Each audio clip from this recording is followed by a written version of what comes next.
Fat Man and Raw Dog, brah. That is a fucking team up I would not want to see, actually. I don't think I would. Well, Oh hopefully my that God. gave Johnny enough time to finish his research. Oh damn. You had to go Yes that and no. you had to go that deep into the oh yeah, how's Yosuke no Sora? I saw somebody was on episode 2. Yeah, I watched the first episode today, and let me tell you that there's a lot in that first episode. Yeah, there is. I watched a little bit of it. I watched a little. And you know what? I unfortunately got to say this. I thought there would be more incest. Hey, welcome back to Anime Casuals. I'm Lucky. Here I go! This hand of mine is burning red! And I'm Michael. Realize the only ones who should kill are those who are prepared to be killed. Johnny. Your darkness swallowed up my son? Who decided that? Erupting! Burning! Now all of you. Die.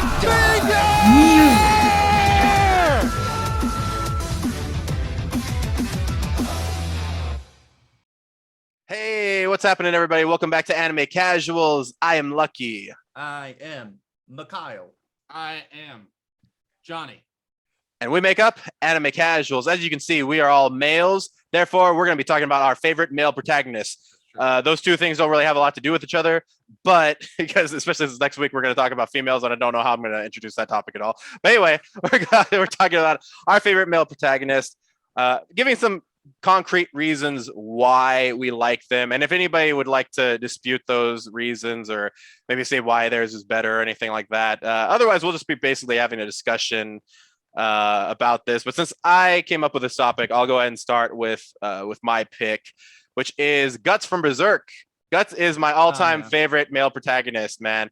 The interesting thing about Guts is he's almost like the Batman of manga because he doesn't have the he doesn't how dare you throw me off my game. He doesn't have the crazy superpowers that Saitama does. He doesn't have the certain things that a lot of people does. He does have superhuman powers, and to a certain degree Batman does too, right? Like you don't get to fucking like punch people for a living and never have any major industries. And he does have major industries, major injuries or anything like that. Yeah, exactly. Except for that one time Bane broke his back, you know what I'm saying? But with Guts, he's always fighting people that are stronger than him. And I just did a podcast episode about like a little bit of why he is, a little practice round for this. But the thing about him was that he has to go through so much physically and emotionally, whether it be, and obviously we're going to be going through spoilers and stuff for our characters. So just spoiler alert for Berserk going ahead, but I'm not going to go too far into like past Berserk, not even too much into Berserk 2016. So if you guys want to watch that for whatever reason, that could be actually a really good argument against my point about Guts. But Berserk 2016, and that's not a good representation of my boy Guts. Okay, and even with Berserk 2016, how bad it was, Guts hard carried that shit, bro. Guts was the only reason why I watched that shit. And very rare is if it's very rare for me to actually like the male protagonist, the protagonist more than the supporting characters. Usually I like a supporting character more than the main character. Naruto, I liked Rock Lee in the very beginning of Naruto before they fucked him over. And I like Shikamaru, and I like, certain people from that. I usually like a side character more than the main character. I love Guts more than any other character, whether it be Isidro, Puck, Casca, Seppuku. Yes, I did say Isidro. We have a friend named Isidro. Shout out to him. there is a character named Isidro in there. Farnese, and like everybody sucks in that anime. There's a lot of other characters in there that add a lot to him, and like even though because Guts is the only one that knows about this major catastrophe that has happened, that's befallen the land. He's really the only one that knows its origin because he was there at its origin when Griffith betrayed all of the Band of the Hawk, this mercenary group that he put together along with Guts, and just summoned a bunch of demons on him because he just gave up on life, and he was like, you know what? I want to fucking rule some shit. And before this, he'd just been tortured. He had his tongue cut off. He was, Griffith did. And he was like, you know what? if I have to fucking gain the powers of a demon or a god or whatever, then I'm gonna fucking give up my homies. Fuck it. And Guts was like, nah, dude, against a bunch of demons, decides to go out, like try and save his girlfriend as she's about to get raped by Griffith. And as she's getting raped by Griffith, he's being held down. Some fucking demon just throws its fucking claws in his eye, and he's just like, oh. And instead of thinking like a normal person, like, oh, that really hurts, he's like, how the fuck do I get out of here? Cut off my damn arm, cuts off his fucking arm, just runs through and just goes after it. I was like, bro. And there's something about that indomitable spirit that transcends anime into the human experience. Whenever you see, like, I had this Navy SEAL on my mental health program the other day. I was just thinking, I was like, dude, that must be fucking crazy. He was talking about how it took him like a year or something like that to go through Hell Week and actually pass it. And I was like, holy shit, dude, because he kept getting injured. I was like, why did you keep going back? What the fuck is wrong with you? But yeah, but anyway, Guts just has that presence to him, and just something about him not having exceptional powers or anything like that, just being an overall badass. Obviously, he does have some superhuman strength. He carries around a fucking 7-foot sword that weighs 450 pounds. And he swings it faster than people can see sometimes. Stat? Sorry, I'm just yes, those are actual stats from Death Battle. Thanks, Death Battle. And always accurate, always accurate. So those are some of the reasons. Maybe we'll get back to mine. I don't want to sit on this topic too much before we get into the other people. So Michael, what's yours? Oh, that's perfect, because I was going to ask to go next, and that we don't argue yours yet. Okay. Exactly. So to answer this question of what makes the best male protagonist, we must answer the question of what makes a great protagonist. And I brought to the table 4 categories that I think are important. And a lot of these might have to do with Lucky's as well, and talk about Guts. I think that a great protagonist has to be relatable, but not like you be like, oh yeah, I would totally do that. It's like you just have to understand why the character is the way they are. Not that it has to make sense to you, but the lead up to why the character is doing what it does, it has to make sense. So the character is not just going to suddenly be like, okay, I was beating up Johnny and then I went and saved a dog for no reason. It's like, okay, well, why? Why is he doing that? Balance. Yeah. But like, that's perfect. It's like, did the character have balance to begin with? Another one that I like personally, so this is my opinion, all of this is my opinion, is having some sort of dark side. I like characters when they're edgy a little bit and have this kind of like dark backstory. Not all characters have this, and certainly my choice for best protagonist doesn't have a good dark side to him. So that's probably the weakest point in my argument, but I do like a good dark side. And then my last 2 are that they have a clear goal in mind that you can understand as the viewer, and that their backstory is really well written. I think all 4 of those make for a profoundly amazing protagonist that has each of these elements. So this is also what I would be arguing to any of your guys' points, is if it follows these 4, obviously some of these are going to be a little bit more like Guts and a dark side. Anyways, or a tragic backstory. So my pick today is Luffy. By far, Luffy is probably the protagonist I've watched for longest in my life, and maybe that's why he sits so heavily in my head.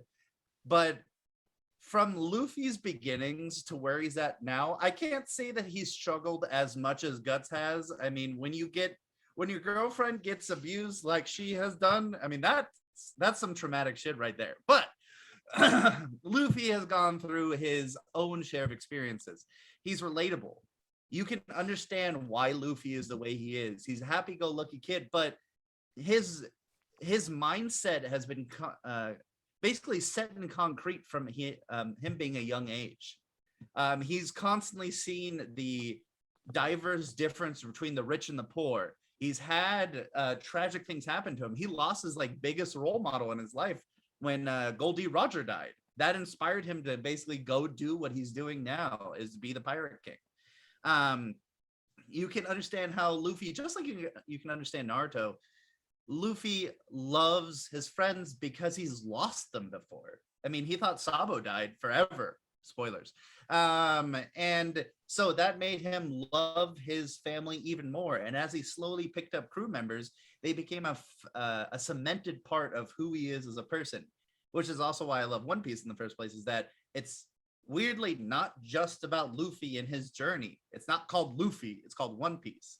And so that makes Luffy like much greater and more relatable, is because when you're living, you know, your life is also about those who are close to you, not just about that one experience, that one person.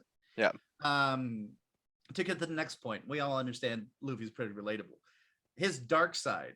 Now, he doesn't really have that big of a dark side. I mean, kind of similar like Goku. Like, you can't be like, oh, he's such an evil guy. It's like, well, he has elements that make him bad at certain points, but not like a strong, he's evil. But Luffy's biggest dark side is that when he sees, I'm going to make this a little bit more profound than I need to, injustice, he handles it. He gets mad, he loses control, he beats the living crap out of people because they have affected his friends, or, you know, they affected somebody that was nice to him at some point. His goal is pretty easy to understand. He wants to be Pirate King. And it's his childhood dream. And many people have childhood dreams that they don't follow through with, or they do follow through with. And it's really easy to understand where he's coming from. And last, that I think his strongest point is his backstory. He grew up in basically Trashville, with nobody, because he was sort of abandoned by this trash island by his grandpa. And then he slowly found a family with the bandits, who then also found Ace and Sabo. And together they made their little family. And then on top of that, it all basically where they hung out got burned to the ground, and a bunch of people died from being burned to death. So he's like, what, like 7? And he's already experiencing super traumatic events. And then shortly after, their whole playground basically gets burned down to the ground because it was just Trashville and all these people died. He witnessed his friend die and never came back. And that's just the beginning of his backstory. He was dealt a devil fruit that was basically useless in anybody else's hands. Like, if one of us took the rubber devil fruit, we would be a useless person because all of our limbs would be bouncing around. Dude, my dick would not work at all, bro. But I'm sure he's got like a second gear dick that's ready for ball Hancock on me. Yeah. And his backstory really comes together for why am I helping you? Experience. Yeah, no worries. He's gone through so much to make him such a solid character that by the time you get to 800 or 900 episodes later, you absolutely know why Luffy is doing the things he does. Why, when he sees somebody tip over some red bean soup, why does he get so mad? When he sees somebody, when he's in jail and he sees like a friend that should not be his friend at all, but he's doing good things, and how he makes friends so quickly and such deep bonds, why he's doing those things, because family and friends matter to him. Not just on a Naruto believe it level, but like on a fundamental level that you know where it's come from. Like, Naruto was alone for a long time, so friendship matters to him. But when Naruto was a kid, that was his thing. He was alone, and his parents died, but we don't know if he really knew that. But for Luffy himself, is like, no parents, grandpa abandoned him, grew up with bandits, and then on top of that, your one of your brothers dies, and your whole area that you used to live in was burned to the ground by rich people, because rich people suck. So unless us, if we make it on this fucking anime casuals, okay? Once we become rich, we're good. Remember that shit. Burn some islands. So all of those put together is like why I think Luffy is such a strong character. And I had a lot on my list. I had Lelouch, I had Deku, I had Top. Lelouch, I thought you were gonna go with. I thought for sure you're gonna go with Lelouch, but I had once you said he didn't have a good bad dark side, I was like, oh no, you didn't choose Lelouch.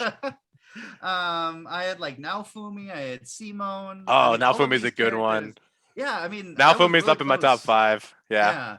I was really close to picking Naofumi, but Luffy, to me, because he's been so close to me for a long time, and that I can really just understand him on a personal, like, deep level, is why he's my main boy. Lelouch is like, he's not relatable as a character, to be honest. Like, you can understand why he's doing it, but to be okay with what he's doing it, he's a great character, but it's really about the consequences of his actions, not exactly what he's doing at the point. I mean, I love Code Geass, but I would probably never say Lelouch is my favorite male protagonist because he's such a demented character. Yeah. Also, it's hard to. I mean, yes, he is the lead protagonist, but like at the same time, you're kind of like, I mean, is he sometimes, Yeah. or is it the other guy? You know what I'm saying? I forgot what the fuck Yeah. his name is, but Sasuke's voice actor. Anyway, yeah. Johnny, I think it's time for you to tell us your best male protagonist. All right, now that's all the time we got today. Go. That was it. You got to guess it from my face there. No. I had a lot of trouble with this at first, just because, I mean, hey, as you had just said, there's a lot of different choices to go from. So then I just kind of said, okay, let's just make it simple. What pops in your head? And it was Saitama, One Punch Man. Okay. I wouldn't say he's the perfect protagonist, to be honest. If anything, though, I think he's a very wonderful protagonist, in that his interactions and impact on the characters in the show, I feel like they're pretty powerful, especially if you look at the whole incident with the Deep Sea King. I mean, no one was able to defeat that guy. He was terrible, and he was gonna kill a bunch of innocents. And you know, all the heroes tried to stop him, and even Moomin Rider, Licenseless Rider, he tried to stop him. He did everything he could, and you know, people were really losing faith. And it was just a good example of Saitama realizing, I mean, he's not doing this for fame or glory or anything silly like that. I mean, he's just trying to help people and fight some strong people. Kind of like, you know, it'd almost be Goku if he just hadn't have done that tournament that would have killed the universe. Mm-hmm, mm-hmm. You know, if he just had to skip that part. But yeah, he's just a good guy, and he doesn't lord his power over anybody. And I don't know, I just like how the character holds itself. And I'll be honest, in season 2, I feel like there's a little bit of a lack in that, but hopefully it'll come back in season 3. But yeah. Nice. And I think, you know, I want to ask us to do something real quick before we go into like, before we go into like, you know, asking each other like certain things. I want us to go around, and I'm going to start this one off, actually telling like what you think your own character's weaknesses are. So we kind of mentioned some of them, but you know, at least for me, I think you could argue that some of Guts' backstory is kind of a how do I word this? It's kind of an aggressive sadistic jerk off fantasy. You know what I'm saying? Like it's like all this shit is just happening to this guy. He gets born from his mother who's the whore of the group. She gets hung, and he gets birthed while she's being hung. So he's getting hung by the fucking umbilical cord. Then he gets fucking taken in by this guy. Then he gets taken in by this guy named was Childish Gambino. Gambino, that's his name. He gets I thought I remember his name. I never remember his name. Came down. It was like, hey, come here, boy. Got you, man. But you know, he takes him in. Then he molests him in his camp, and then he just like goes on with his life. And then fucking Guts gets his first kill at 9.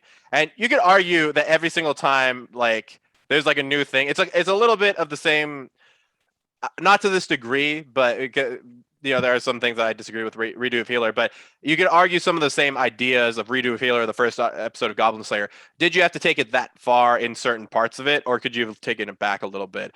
Also, there is the weird stuff that goes on.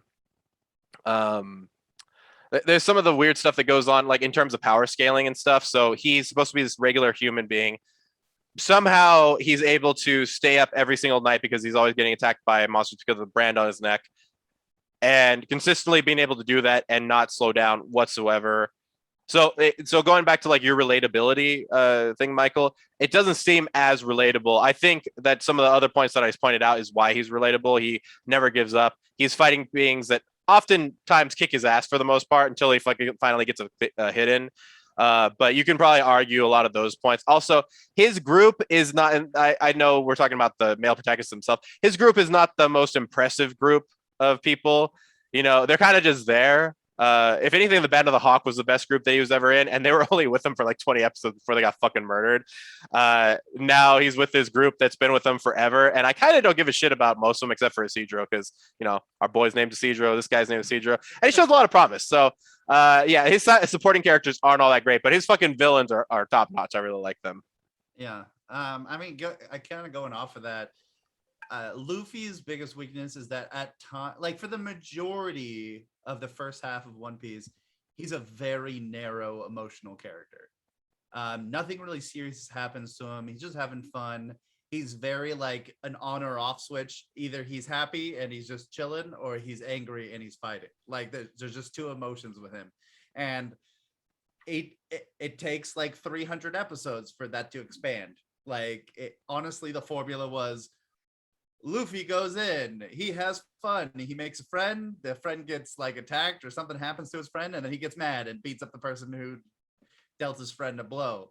And then finally, you know, you get the Marineford arc in the second half of One Piece, and you really see the depth and scope of his character. Like, yeah, you do. It's not just a rage, is that he went like when Ace died, is like you saw him sink to he almost just died from his wounds and from the emotional toll that Ace was giving him. And that was like his whole family was gone at that point besides his grandpa. And that's the biggest problem with Luffy, is that even after that, there's still times where Luffy's like, oh, well, I can easily predict what Luffy's gonna do, like in every situation. And so there's no real unpredictability with him. And that's sometimes really fun for your main protagonist, is like to be like, oh, whoa, they did something I wasn't expecting. And it makes it like fresh. Well, Luffy's strength comes from the power of his crew, and all of them like on their own adventures. I guess One Piece does, rather than just the exploits of Luffy. So yeah. There's some major weaknesses there, and he's mostly a really good character. So he doesn't, and I would say like we all like some sort of edginess sometimes with our characters that kind of draws us in more to be like, oh, like Death Note is like, this guy is edginess himself. Like he is edge and edginess incarnate. Yeah, he's edginess incarnate. And like you love to see that, like, oh, how is he playing this good evil role? But Luffy it's hard to say he's ever been evil once in the entire anime. He might have done something dumb at some point, like stolen food from somebody he shouldn't have, or something like that. But I mean, there's rarely a point where he's ever been downright evil. Yeah, I think the closest time I can think of, and this isn't even counting because he was completely oblivious to it, was Whiskey Peak, when he thought Zoro was mean to all those people in Baroque Works, but then he didn't realize they're part of Baroque Works. So yeah. It kind of looked like he was a dick for a second, but then you just realized he's really stupid, and he didn't realize he didn't think to ask any questions. He was just like, people feed me. I beat up person who beat up people that feed me. Oh. Yeah, exactly. I mean, the other big thing is that it took so long to figure out his backstory in the first place. Yeah. So, I mean, I think that would be his biggest issue, is that he's very narrow emotionally. That has evolved since then, you know, to back up my weaknesses with some strengths. And at times he's very predictable. But you know, that's the cause of the shonen. Having a shonen that existed all the way back with Naruto and Bleach is like, you know, your character is pretty predictable, but you know, at least he's evolved since then. Saitama? He doesn't have any. He kills everything in one punch. Moving on. No. He's literally the epitome of a human being. Honestly, I feel like his biggest weakness, it might just be motivation. I mean, that's probably the one thing that sets him apart from a lot of different hero figures, you know, both in his anime and in other anime. And I mean, if you compare him to like All Might just runs around and saves everyone he can, just because he's just doing what he can. So yeah, I think that's probably the biggest weakness. It's just if he was more motivated, he could be a better hero, better person, save some people a little bit more. I don't know. You know, weirdly makes him relatable. It's like there's a lot of people who are like that. You know, I don't care about you. I just want to fight stuff. I could be all powerful, but I gotta go shopping. So you know, there's a sale. Like, yeah, I gotta go to the sale. There's a sale. Oh my wait, you god. didn't give me a good fight. Oh, it wasn't a good fight. And I was gonna say, dang. All right, man. Well, let's get into some of the. We'll lastly do like some of the critiques from each person on the other twos. Give us so- some critiques, huh?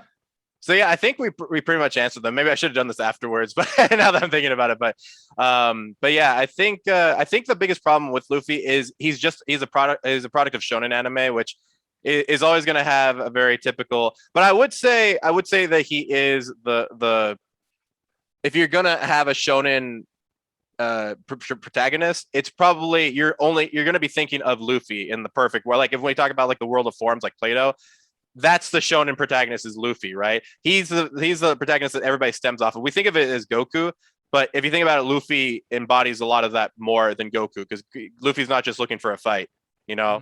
Whereas Goku, once it hits Dragon Ball Z, dude, he doesn't give a shit about his family anymore. They're gone, bro.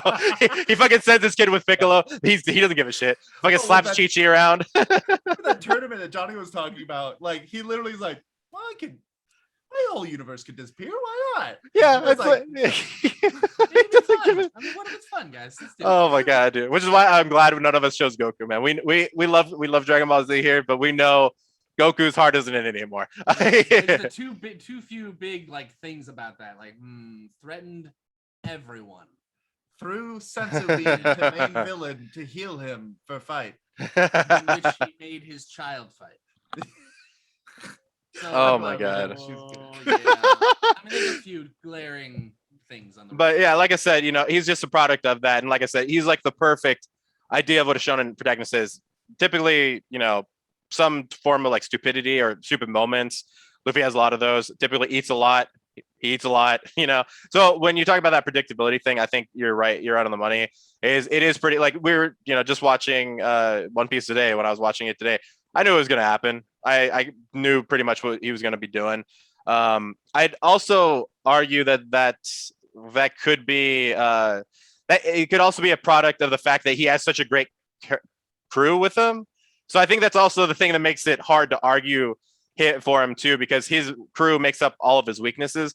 Whereas with Guts, his crew fucking sucks, so he has to be awesome. Yeah. So it's like I think that's kind of a product of it. So I think going over to Saitama a little bit would be, I think the biggest weakness of him is his biggest strength is that he's so fucking strong that you're never gonna find a challenge for him, right? Like every time you think there's gonna be a challenge for him, you don't think there's gonna be a challenge for him because you already know it's not gonna be a challenge for him, right? Maybe in the first 3 or 4 fights you're like, oh my god, he actually beat him. Now he's not gonna lose. But it's the same thing with Luffy. It's mostly up to a supporting cast to show how powerful these people are. Because when you see like somebody like Tornado or all these other people fucking how strong they are, and then you realize that Saitama's stronger than them, you're like, the power scale is up.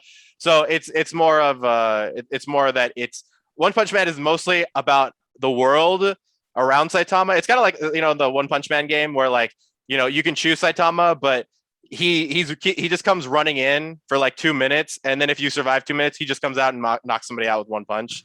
Like that's his character, right? But it's all about the other characters in the game, because you can't really play as Saitama and he's slow as shit. So if you don't hit anybody before the time ends, you're fucked. And if you wait 2 minutes, you only have like 30 seconds to knock somebody out. So it's a little bit like that. So I think his biggest strength is his punch, but it's also his biggest weakness in some respects. So that's some of my things on it. I didn't realize I didn't throw this in, even though I wrote it down. I mean, like another thing for Luffy is that he actually gets his ass kicked, which I think is a big thing. I like not just Luffy. That's important on any main character. I hate it when he's just good the entire time. Speaking of Saitama, like if it wasn't such a good comedy, that would be an issue with One Punch Man and Saitama. Is that it's pretty good on the funny and the action, that it totally makes up for the fact that Saitama never loses. And he doesn't just not lose. His costume doesn't even get broken. He doesn't lose his gloves. I know that happened at one point, but like he fought the alien dude. It was just like, my costume's still fine. You shot a giant laser beam at me that split the heavens, but my costume's still good. And like that you touched on the lack of motivation, and it's like he's always raring for a fight, and he doesn't suffer quite like that Goku thing where he's just trying to go into every fight. But it's something to the fact that season 2 had to offshoot that so hard to touch on every other hero and to leave Saitama a little bit out of season 2. That's a problem with Saitama. Is just like we need more like, and the other thing is his backstory but I mean, there's only 2 seasons of it.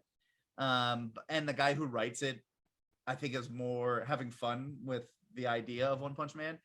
But our backstory for him is like, he was a guy. And he got bald and really strong. But it worked out so hard, his hair fell out. Exactly. And we know it's not just that, unless it is that.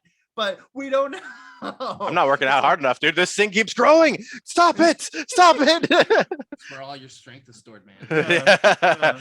I'm like the... that's I guess my biggest thing with Saitama is just like, it's hard to craft a good story with just him. And like you said, it's way more about the supporting cast, but he doesn't really have a straight supporting cast unless you're talking about Genos. Cyborg. Yeah, Genos, just Genos being like, let me take care of it. Oh, I'm dead. Can you do it? Yeah, exactly. Oh, I half melted, or my body broke. Yeah, exactly. That's so true. Like, so true. I died, master. Man. Hey, you guys, I redid my body. Oh, I'm dead again. Okay, dead. I'm missing my legs. But and the thing is, like, One Punch Man will have more seasons. Oh, man. Progress further along, and we can talk more about critiques with it. But I guess that's the biggest thing. And Guts' biggest thing is that it's so edgy. It's so edgy.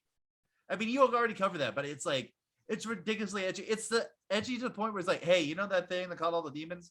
Well, yeah, the worst thing possible happened to his girlfriend and is still happening. And she hasn't recovered from any of it. She went blind from it. She's not able to speak anymore. Is basically what happened. Yeah. Like such an epitome. Like it was like, hey, you know, a Goblin Slayer is edgy. That one scene is not anything compared to the Guts, like what happened there. The Guts saga. The Guts saga.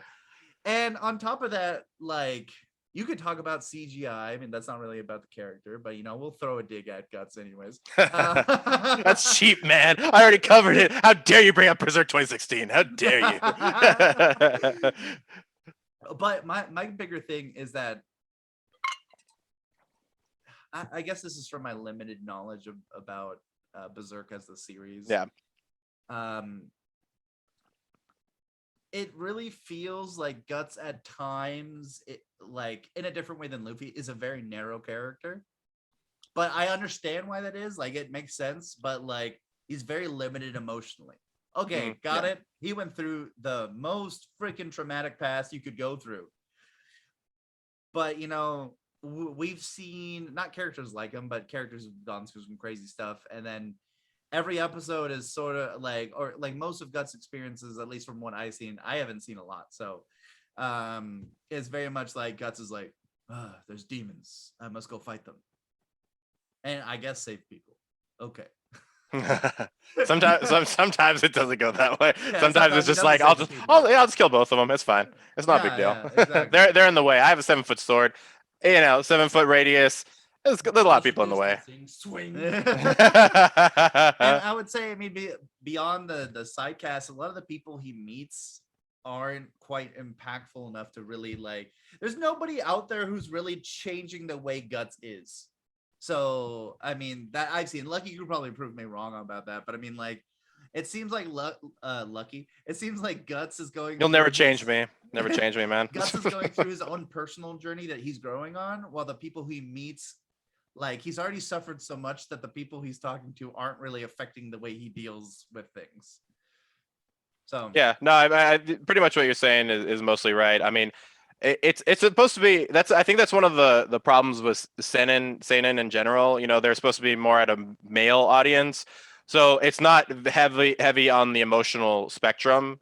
So when you, even though a lot of emotional shit happens, he doesn't really show it very much. It's mostly shown through the side characters, which is a big weakness of his, right? So it'll be like this one of the people that survived the Band of the Hawk like massacre, Rickert, who's just like, why are you just holding all this stuff in? And he, you know, all this kind of shit. Or like, you know, some other people are like, what did he have to go through? And he's just like, I mean, he's just walking forward with his big dick out, you know, that kind of shit. So, yeah, it's definitely a big weakness of his. Mm-hmm. Johnny, critique the crap out of us. Honestly, I don't know what to call it. Okay, well, first off, I feel like Lucky actually kind of addressed One Piece and Luffy pretty well. Because I was thinking about that. There are times where Luffy is too headstrong and he's too much, and he gets his ass kicked. And I'm trying to think, well, wait, how does he get out of those situations? And I feel like I remember a lot of like people just carrying him over their shoulder and being like, we got to get the hell out of here. And, you know, then they have a big old chase scene where they run away. So he didn't eat for 2 days. What is he doing? Hey, he's trapped underwater. Oh shit, let's grab his head and rip it up to the water. It's a really good thing that he's established this crew of experts, of, you know, just rescuers who are going to always be there to have his back and kind of make sure he doesn't die. And as far as Guts, I don't know what to call it. I just think about the show Recreators, and now there's that one character, I don't remember her name, but her entire anime is kind of like Guts's in that it's just the lady it's on the all horse. horror. Yes, it's all just terrible horror. Her life is terrible. Every day is just, I gotta save as many people as I can. I failed again. Damn it. My best friend betrayed me after like a good chunk of the season, the series. Damn it. Sounds familiar. It's just this kind of like endless redemption, and I don't know. I don't know how to really necessarily call it a weakness, but it's almost just kind of sad. I don't know. Well, there's no payoff to it, right? There's not really like a payoff. I don't know where the progression will go, and as far as like an ending for this character, there's no happy episode with Guts just chilling. Yeah, there's never gonna be that. Not that I know, dude. There was one, and then a bunch of like they're hanging out on this beach house, like next to the beach. All of a sudden, all these fucking demons, like alligator demons and shit, came out of the sea and just started fucking trying to fuck him up. He had to fight a sea god, stuck his fucking sword inside a fucking woman who was asking for it, and was like, oh, it feels so good. A long story, but you know, anyway, it's that's a little bit of a payoff, right? Fan service. So yeah, those are our picks, guys, for our favorite male protagonists. Next week we're gonna be doing our favorite female protagonists, and I don't know if we're gonna do another protagonist episode unless we want to do non-humans, or I don't know what the fuck we're gonna do. You really but want us to? Maybe yeah, we get like 1,000 people who really like this video. We'll maybe do something. Yeah, maybe in 5 years. We'll see how that goes. And but anyway, guys, don't forget you can check out All Things Casual at the link tree in the description box down below. Also, if you'd like to email us or let us know what your favorite male protagonists are, you can email us at animecasuals with an S, real REAL at gmail.com. But as always, guys, remember to keep it casual.